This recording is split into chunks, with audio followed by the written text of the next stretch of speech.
नमस्कार, स्वागत है आपका आज के इस स्थान पर। जी हाँ, आज मैं जिस स्थान पे आपको लेकर के आया हूँ, इसका नाम है सूर्य कुंड। सूर्य कुंड यानी भगवान सूर्य का कुंड। जी हाँ, कहा जाता है, पौराणिक मान्यताएं हैं कि राजा कर्ण ने इस कुंड को खुदवाया था।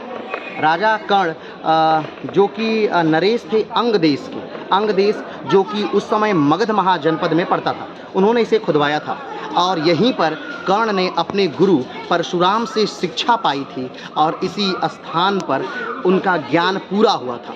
कहा जाता है कि ये जो कुंड है इसको खुदवाया भी स्वयं कर्ण ने ही था, यार ये कहा जाता है कि स्वयं कर्ण ने अपने हाथों से इस तालाब को खोदा था और रोज़ यहाँ स्नान करने के बाद इस जल को ले जाकर माता का स्नान कराता था और उसके बाद अपनी धनुर्विद्या अपने गुरु के साथ प्रारंभ करता था।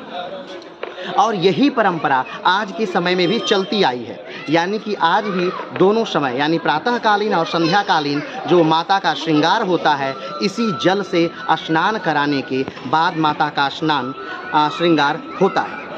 और भी कई मान्यताएं इस पोखर से जुड़ी हुई हैं। कहा जाता है कि जब कर्ण से माता देवी पाटन प्रसन्न हुई तो माँ ने कर्ण को वरदान मांगने के लिए कहा कि हे कर्ण, तुम्हें क्या वरदान चाहिए, वरदान मांगो। तो कर्ण ने कहा कि हे माँ, बस इस जल में नहाने मात्र से मेरी सारी व्याधियाँ दूर हो जाएं। माँ ने तथास्तु कहकर अंतर्ध्यान हो गए।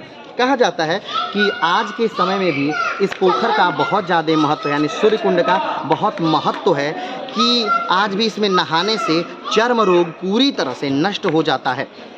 अब ये पोखर कहाँ है, इसके बारे में थोड़ी जानकारी हमें जान लेनी चाहिए। तो ये पोखर है बलरामपुर में। जी हाँ, डिस्ट्रिक्ट है बलरामपुर और ये देवी पाटन मंदिर के जस्ट बगल में ये पोखर है। कहा जाता है कि देवी पाटन यानी देवी का पाटन यानी कि देवी का बायां कंधा इस पूरे पट्ट के साथ देवी का यहाँ गिरा था। अब इसका इतिहास तो आप लगभग जानते होंगे कि जब सती को भगवान शिव ने मना किया अपने पिता के यज्ञ में जाने से, क्योंकि सती और शिव को बुलाया नहीं गया था, लेकिन फिर भी सती मानी नहीं और यज्ञ में चली गई। और जब वहाँ उन्होंने देखा कि उनके पति का तिरस्कार हो रहा है, तब वो उसी यज्ञ कुंड में कूद गई। उस यज्ञ कुंड में कूदने के बाद सती मृत्यु को प्राप्त हुई और शिव सती को लेकर पूरे ब्रह्मांड में तांडव नृत्य करने लगे। उसी को भगवान शंकर का तांडव नृत्य के नाम से जाना जाता है। जब पूरे ब्रह्मांड में तहलका मच गया, लोग परेशान हो गए, तो सब ब्रह्मा के पास गए। ब्रह्मा के कहने पर विष्णु ने अपने चक्र सुदर्शन से उस सती के शरीर को 51 भागों में काट दिया। कहीं कहीं कहा जाता है कि 52 भागों में भी काट दिया। सती का वो 52 भाग जिन जिन स्थानों पर गिरा वो शक्तिपीठ के रूप में जाने गए। पूरे भारत में 51 से लेकर 52 शक्तिपीठ उपलब्ध हैं। जिस प्रकार पूरे भारतवर्ष में 12 ज्योतिर्लिंग हैं, उसी तरह पूरे भारतवर्ष में 51 से 52 शक्तिपीठ हैं। कहा जाता है कि भारत के कुछ शक्तिपीठ पाकिस्तान में भी हैं, कुछ शक्तिपीठ बांग्लादेश में भी हैं, कुछ शक्तिपीठ श्रीलंका में भी हैं और कुछ शक्तिपीठ नेपाल में भी हैं। तो अगर आपको सारी शक्तिपीठों का दर्शन करना है तो आप भारत, नेपाल, श्रीलंका और बांग्लादेश इन सब की यात्रा और पाकिस्तान भी, इन सब की यात्रा आपको करना ज़रूरी है। यहाँ के बारे में हमने बताया कि यहाँ माता का बायां कंधा गिरा था और इस पोखर को कर्ण ने खुदवाया था और कर्ण यहाँ स्नान करने के बाद माता के दर्शन करता था और इसी जल से वो माता को स्नान कराता था।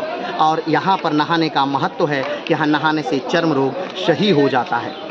तो आपको जब भी आना हो इस पोखर में स्नान के लिए तो आप एक को बलरामपुर डिस्ट्रिक्ट आना होगा। बलरामपुर उत्तर प्रदेश में पड़ता है और बलरामपुर आने के बाद आप इस पोखर के दर्शन कर सकते हैं। आज के लिए इतना ही, फिर मिलते हैं एक नए वीडियो के साथ, एक नए स्थान के साथ। तब तक के लिए नमस्कार, धन्यवाद, जय हिंद। एक बार फिर से इस पूरे नज़ारे को थोड़ा सा पोखरे को दिखाइए।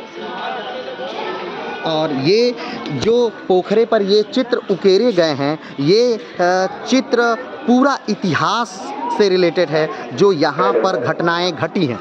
तो आज के लिए इतना ही, फिर मिलते हैं एक नए वीडियो के साथ, एक नए स्थान के साथ। तब तक के लिए नमस्कार, धन्यवाद, जय हिंद।